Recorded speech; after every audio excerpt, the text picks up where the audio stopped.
ভিড় ছিল ট্রেনে। আমি সিট না পেয়ে দাঁড়িয়ে আছি। ঘড়িতে তখন রাত 8:30। দেখলাম 25-26 বছরের একটি ছেলে আমার দিকে অনেকক্ষণ ধরেই তাকিয়ে আছে। প্রায় 6 ফিট লম্বা, দেখতে হিরো টাইপ, হাতে একটা বালা। যখনই ছেলেটির চোখে চোখ পড়েছে তখনই দেখছি আমার দিকে দেখছে এক দৃষ্টে। ব্যাপারটা বুঝতে না পেরে আমি ঘুরে দাঁড়ালাম যাতে ও আর না আমার দিকে তাকায়। ব্যাপারটা আমার কাছে বেশ সন্দেহজনক ছিল। অপরিচিত কেউ একজন এভাবে ফলো করছে দেখে ব্যাপারটা ভালো ঠেকলো না। ভিড় বাড়তে লাগলো। ভাবলাম ভালোই হলো। ছেলেটির গতি প্রকৃতি ভালো লাগছিল না আমার। মনের মধ্যে একটা খটকা তৈরি হলো। ভাবছিলাম কেন তাকাচ্ছিল। চোখ দুটো বেশ সন্দিহান। ভিড়টা বেড়ে যেতেই স্বস্তির নিঃশ্বাস ফেলে পেছন ফিরে তাকাবার চেষ্টা করতে আর দেখতে পেলাম না ছেলেটিকে। যাই হোক, আমার এই বিষয়ে এত না ভাবলেও চলে। হয়তো আমার লেখা পড়ে, তাই হয়তো চিনতে পেরেছে। খারাপ চিন্তা ছেড়ে ভালো চিন্তাই করতে শুরু করছি তখন। মানুষকে খারাপ ভাবা ঠিক নয়। নিজের মতো করে অনেক কিছুই ভেবে নিই আমরা। পরে দেখা যায় আমাদের দৃষ্টিভঙ্গিতে ভুল থাকে। ঠিক এমনটাই ভাবছি। হঠাৎ আমি তাকিয়ে দেখি ছেলেটি একদম আমার পাশে। আমি বুঝতে পারিনি কখন আমার পাশে এসে দাঁড়িয়েছে। মুখের দিকে তাকাতেই দেখি আমাকে আপাতমস্তক দেখছে। হঠাৎ করে আমার হাতটা চেপে ধরল বেশ শক্ত করে।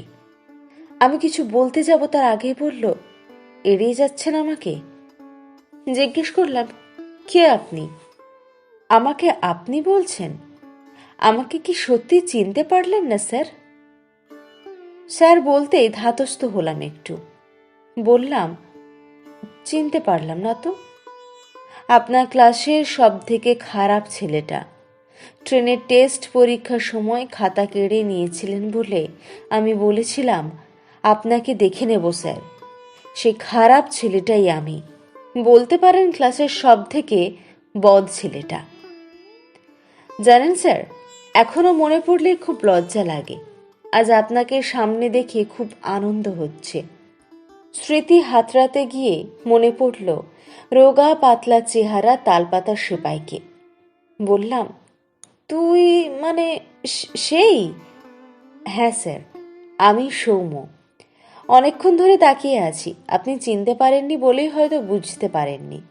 আমি আপনাকে ঠিক চিনতে পেরেছি।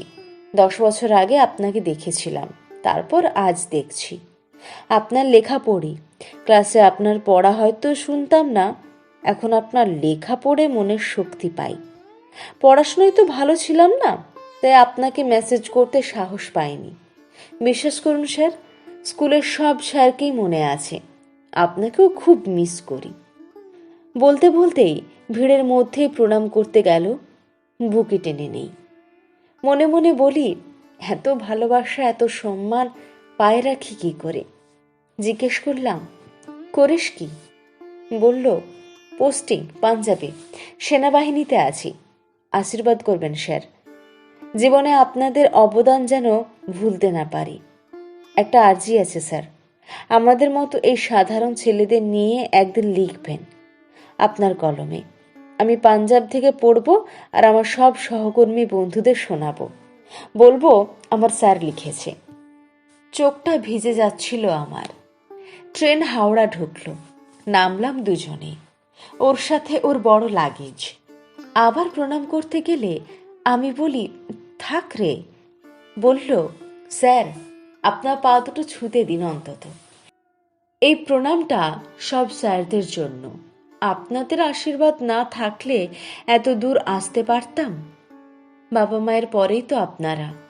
শিক্ষকতার জীবনে এইগুলোই তো আসল পাওয়া। বললাম, স্যালুট দেশ নায়ক, তোমরাই তো আমাদের রিয়েল হিরো। কলমে সরজিৎ ঘোষ।